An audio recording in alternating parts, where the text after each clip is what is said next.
Well, South African consumers continue to grapple with high levels of debt and spending beyond their means. Many are facing high debt levels, rising interest rates and higher inflation. At the same time, the persistent drought conditions are increasing food price pressures. Well, our senior business anchor, Colin Lemawane, has published a new book, Why Broke When There's So Much Info.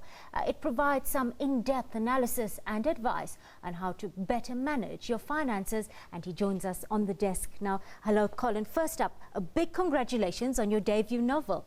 Thank you so much, Kathleen. What inspired a work of this nature at this juncture, Colin? Well, it started with personal reflection. I remember more than 3 years ago when I was ill in a hospital, I was sitting there and bored because I was waiting for the doctors to check on me. And when they were not coming, it took days. So I decided to go through my financial statements, and I discovered something that is a relationship between a money inlet and money outlets. What that means is that at a certain stage, when you have a money inlet, there's a certain pot of money that comes. And what happens to your mentality when you get a lump sum? You get excited. And then when you are excited, you don't think straight because you want to take care of the things that you always wanted to have. And I'm talking about wants, but you take care of the needs later on. But then sometimes there's a shortfall to take care of the needs because of that excitement. So after each and every excitement, there is dejection. And that dejection leads to financial depression. And after financial depression, then you want to cover up the cracks. What do? You go get a loan to make up for the shortfall, which leads you to be highly indebted. And when you are highly indebted, your financial commitments take away the financial freedom that you have. When you don't have peace of mind, you get that kind of frustration that is actually impeding on your financial plan. So that is a lack of strategic personal finance management. Yes, there are plenty of financial planning and self-help books, literature out there. What makes yours so distinctive, Colin?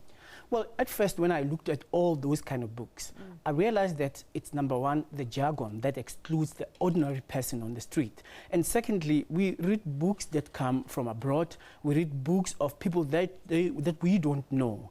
But the thing is, again, with the trend, when people need financial advice, they go to people who are not qualified, who are not suitable to come up with the professional advice that will relate to the specific needs of the consumer. So sometimes people get confused. And when they get confused, they end up making the wrong decisions. And those decisions that are ill-informed lead to, they are a recipe of disaster in one's financial plans. And that financial plan needs to be done with somebody who will resonate with your financial aspirations, not what the person wants, but what you want.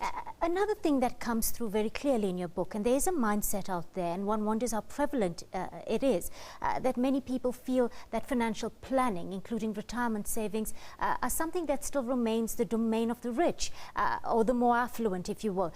But this couldn't be further from the truth. Well, the thing is, the people who are affluent, most of them surprise me. I have people that I know who earn a lot of money, but actually they are broke now.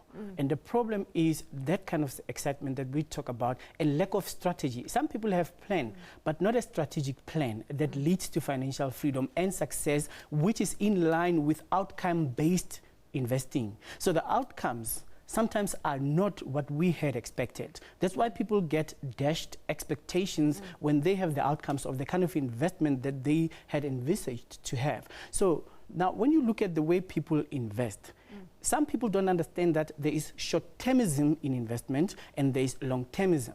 Short-term investments are for those short-term needs that you may have to address. Let's say, for example, life happens. You need to have a source of finance that you have to access. But with long-term, you don't have to touch, because if you do, you are stealing from your future self. So you need to have an understanding that is in-depth when it comes to personal finance management, because you are the boss, you are the decision maker. And if you make reckless decisions, you are going to end up broke.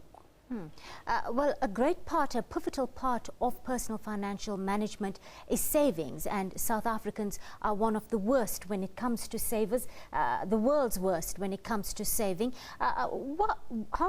And you do focus on this in the book, how do we start to encourage better ways of saving, Colin?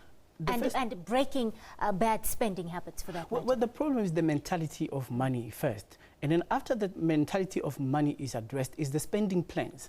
Many people do not have a strategic spending plan. They are impulsive, and retail therapy also contributes, and people want to splurge, people want to keep up with the Joneses. The first thing that you need to do to start saving is to start first by getting rid of debt. And when you get rid of debt, there also needs to be a strategy of doing it. You tackle first the smaller nyana debts, and then after that you go to the big ones, because you don't need an AK-47 to handle a smaller debt by shooting all the bullets in there. And then when you come to a big debt, you need to have gotten rid of those other insy-winsy, willy-nilly kind of debts that we normally get into. You need to reduce debt so that that money that you're paying out every month on installments can go to the kind of savings that you want to have.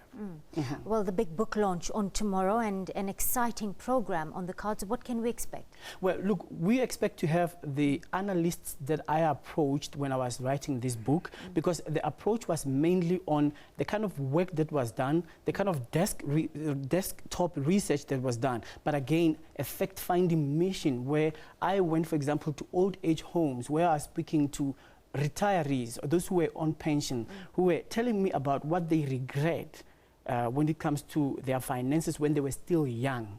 Financial behavioral patterns when you are still young. If you think that you cannot talk retirement with me now because you're still young, then you got it all wrong, because you're going to get old one day and you will live to regret if you didn't apply a strategic financial management in your life. So we expect all the analysts to be there, but retirees will be there so that we can have some life coaching when it comes to management of finances. And yes, we'll be at Monte Casino at Scoops, and it's going to be fun. Even the musicians are there. Musicians get broke, soccer players get broke. So we are addressing a problem, and when we are addressing it, we need to come up with a solution. And that solution is within you. Personal, strategic, financial management, and personal reflection. Don't get broke when there's so much information about money management out there. Thank you, Colin. Thank you for sharing your insights with us so eloquently on the News Today desk. Why broke when there's so much info? It's sure to be an indispensable read, worth every word.